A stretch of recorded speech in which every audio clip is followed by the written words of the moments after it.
मुस्लिम समाजाला 5% आरक्षण द्या, उर्दू भवन लवकरात लवकर सुरू करा या मागणीसाठी एमआयएम पक्षाच्या वतीने बुधवारी सिव्हिल चौक येथील उर्दू भवनासमोर शहर व जिल्हाध्यक्ष फारुकभाई शाब्दी यांच्या उपस्थितीत निदर्शने करण्यात आली। यावेळी सरकारविरोधात तीव्र घोषणाबाजी करण्यात आली। सोलापूर शहरातील सिव्हिल चौक येथील उर्दू भवनाचे भूमिपूजन 2013 साली झाले, मात्र अद्याप ते सुरू झाले नाही। जिल्हा प्रशासन व राज्य सरकारने तातडीने उर्दू भवन सुरू करावे आदी मागणी शाब्दी यांनी केली। उर्दू भवन सुरू झालेच पाहिजे, मुस्लिम समाजाला 5% आरक्षण मिळालेच पाहिजे यासह विविध घोषणांनी परिसर दणाणून गेला होता। या आंदोलनात विद्यार्थ्यांनी, महिलांनी विविध मागण्यांचे फलक हाती घेतले होते। आंदोलनानंतर जिल्हाधिकारी कुमार आशीर्वाद यांना निवेदन देण्यात आले। यावेळी कोमार सय्यद, नसीम खलीफा, गाजी जहागीरदार, राजा बागवान, मोहसिन महिंदरगीकर, इसामुद्दीन पिरजादे, हारिस कुरेशी, नसीमा कुरेशी, अनिसा डोका, शोहेब चौधरी, अब्दुल रहमान मोहळकर, इम्रान पठाण, इम्रान हवालदार, यमार याकूब, अनिसा मोगल, सत्तार शेख, अजहर जागीरदार, मुन्ना शेख, अशफाक शेख, जहीर सय्यद, परवीन शेख, सचिन कोलते, मच्छिंद्र कोळेकर, विक्रम वाडे, फेरोज केके, मुस्ताक कानकुर्दी, जुबेर शेख, जुबेर सय्यद, वसीम तलवार व पक्षातील सर्व पदाधिकारी व मोठ्या संख्येने कार्यकर्ते उपस्थित होते। आपकी गलतफहमी है, एवढा दिवसापासून हम लोग चुप नहीं बैठे।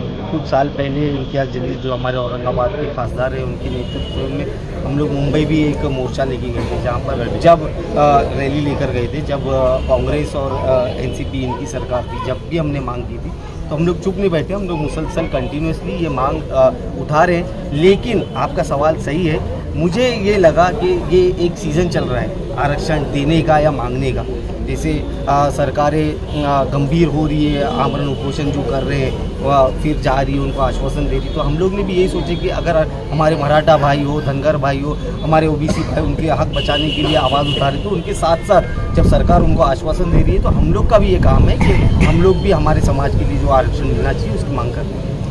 इसमें कंपैरिजन कुछ नहीं है, जैसा कि अभी हमारे मराठा भाइयों को आरक्षण देने के लिए तेलंगाना पैटर्न यूज़ कर रहे हैं, वहाँ से दाखिले मंगाए जा रहे हैं, तो हम लोग की हमारी भी यही मांगी कि अगर वहाँ पर दिए हैं तो वहाँ से ही वहाँ जो भी दाखिले हैं उस आधार पर वैसे ही वही तरीके से, वो भी इंडिया का ही पार्ट है, तो उसी तरीके से यहाँ पर भी आरक्षण देना चाहिए। जैसे सरकार उनको बोल रही है कि हम लोग वो सब मंगा रहे हैं, तो हम लोग की भी यही मांगे कि हमारी भी बात की दखल लीजिए और हमारे साथ भी इंसाफ कीजिए, ताकि हमारे जो आने वाली पीढ़ी है इस आरक्षण से फ़ायदा उठा सके। और जो जैसा कि तमाम कमेटी जितनी बनी थी उन लोगों ने रिपोर्ट में भी दिया है कि मुसलमानों को वाकई में इसकी ज़रूरत है, तो वो ज़रूरत पूरी करने के लिए, हमारे बच्चों का भविष्य उज्ज्वल करने के लिए हम लोग ये चाहते हैं कि हम लोग को आरक्षण मिलना चाहिए। उर्दू घर का तो अभी मांगनी काफ़ी सालों से चली आ रही है। 2013 में इसकी शुरुआत हुई थी, 2013 से आज 2023 है, 10 साल हो चुके हैं। भारत देश आज चांद पे पहुंच गया इन 10 सालों में, लेकिन हमारा